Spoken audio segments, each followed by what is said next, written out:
안녕하세요, 여러분. 성공합시다. 좀 26장을 보면서 우리에게 진정 주어지는 힘은 그 힘의 근원은 어디에서 오는가? 우리가 정말 두려움에 쌓여 있거나 아니면 힘이 다 빠져 있다면 뭘 어떻게 나를 체크해 봐야 되는가?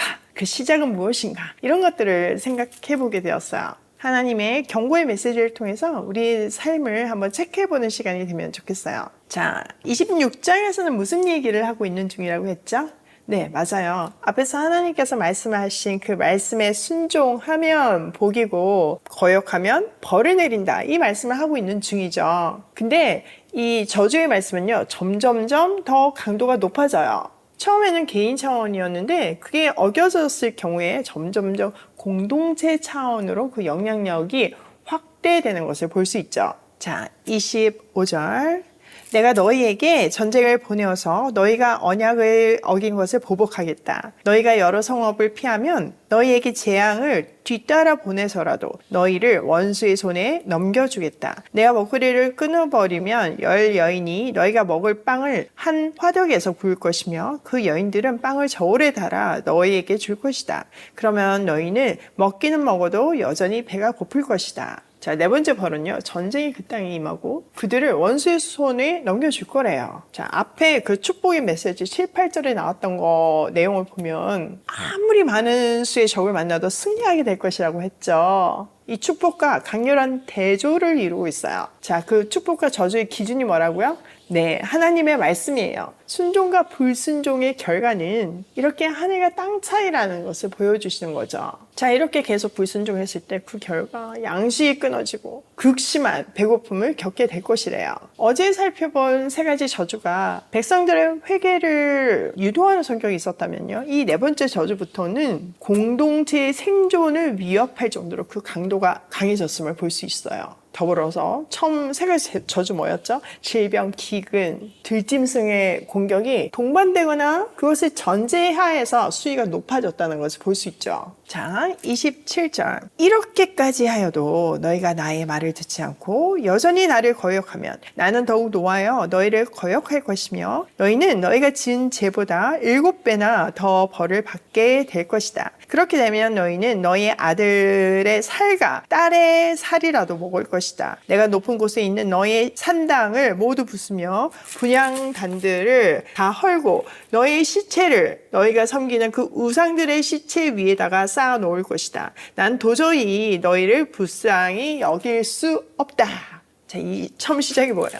이렇게까지 했는데도 돌아서지 않는다면, 그러니까 하나님의 그 안타까움이 절절히 묻어나오죠. 그러면 지금 이 단계에서 강도를 높여서 너희를 다시 되돌아오게 하겠다. 이번에는 극심한 기근과 절망 속에서 부모가 자식을 잡아먹는 그런 끔찍한 상황이 일어날 것이래요. 얼마나 정말 극심한 절망이 있으면 자식을 잡아먹겠어요. 말도 안 되는 거죠. 앞에서 그 두 번째 저주에서 기근이 언급되긴 했지만 이 정도는 아니잖아요. 진짜 비교가 안 되는 그런 기간이 올 것이라는 거죠. 하나님은 이렇게 어물쩍 넘어가는 분이 아니라 얼마나 철저하게 또 무섭게 우리를 돌이키시는지를 볼 수 있어요. 이 말을 뒤집어서 보면 절대 우리를 포기하지 않으시는 하나님이라는 뜻이죠. 자, 이렇게 일어나지 않을 일들이요, 진짜 이스라엘 역사 속에서 일어났어요. 예레미야나 에스겔서나 왕하 등에 보면요, 사마리아 성이 이렇게 포위된 상태에서 진짜 이렇게 자식들을 잡아먹는 일이 일어났잖아요. 하나님의 말씀은 절대 땅에 떨어지지 않는다는 거죠. 또 우상 숭배를 하는 산당과 분향단을 파괴하신대요.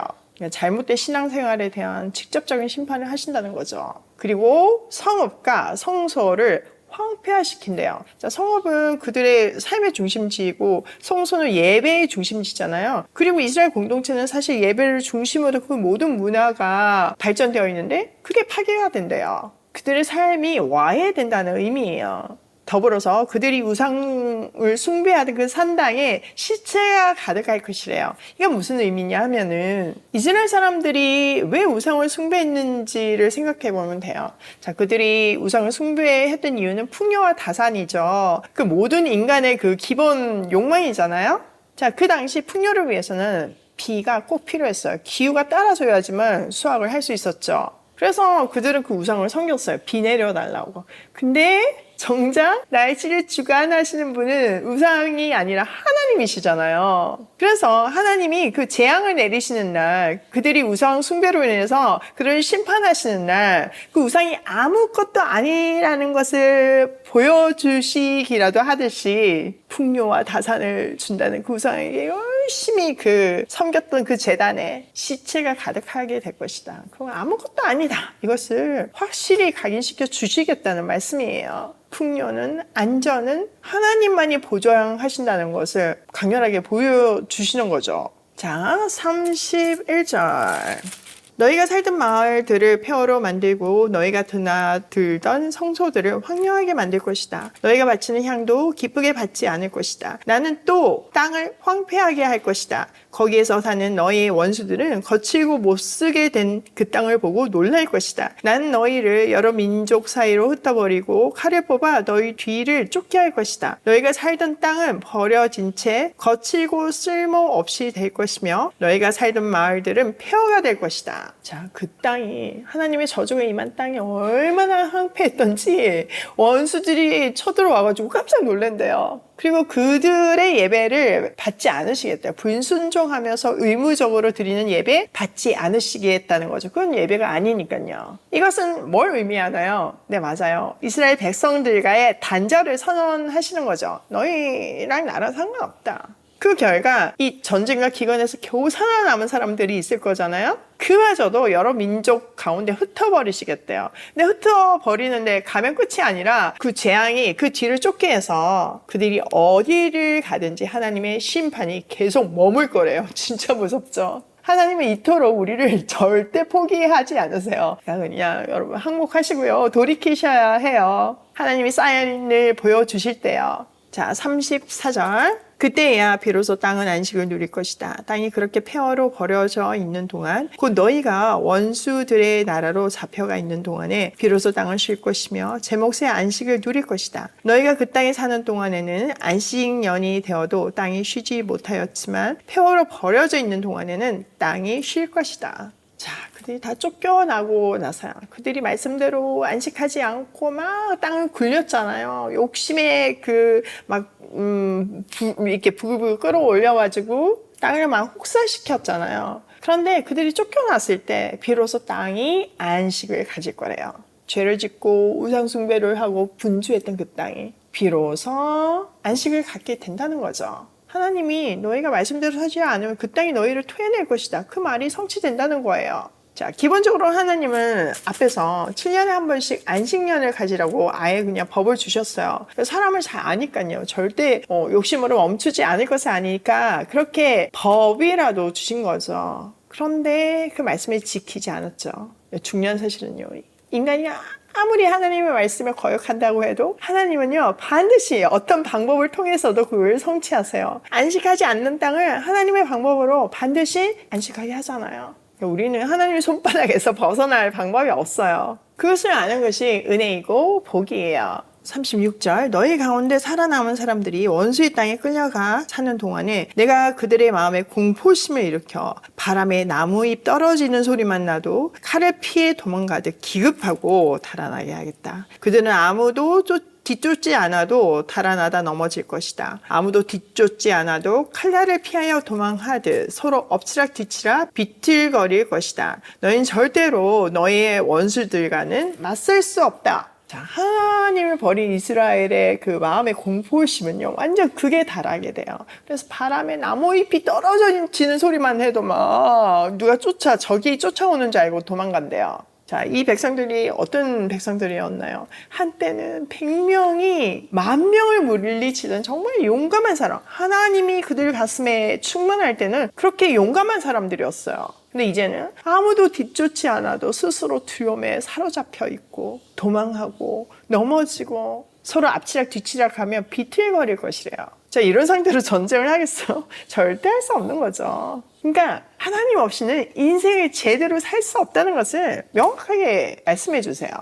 38절. 마침내 너희는 망하여 다른 민족 사이에 흩어질 것이며 원수들의 땅이 너희를 삼킬 것이다. 너희 가운데 살아남은 원수의 땅으로 끌려간 사람들은 그 지은 죄 때문에 힘이 약해질 것이다. 조상들이 지은 죄 때문에도 그들은 힘이 약해질 것이다. 자, 그렇게 해서 뭐 버티고 그렇게 거역하다가 결국 망하게 되죠.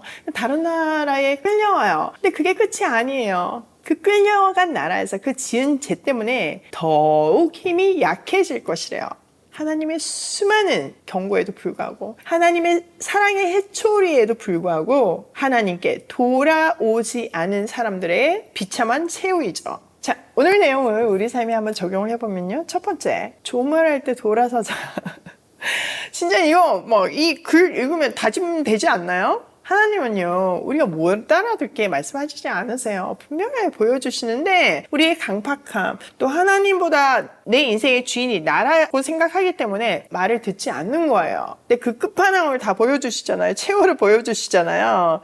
자, 그냥 항복하시고 돌아서기 바랍니다. 한번 돌아선다고 되는 게 아니고요. 매일 말씀 앞에서 우리는 끊임없이 회개하면서 돌아서야 돼요. 두 번째, 죄는 우리를 약하게 만든다. 앞에서 설명하잖아요. 뭐 바람에 떨어지는 낙엽에도 막 두려움에 몰려오고 아무도 쫓아오지 않는데 막 그 두려움에 사로잡히잖아요. 죄는 이렇게 나를 약하게 만들어요.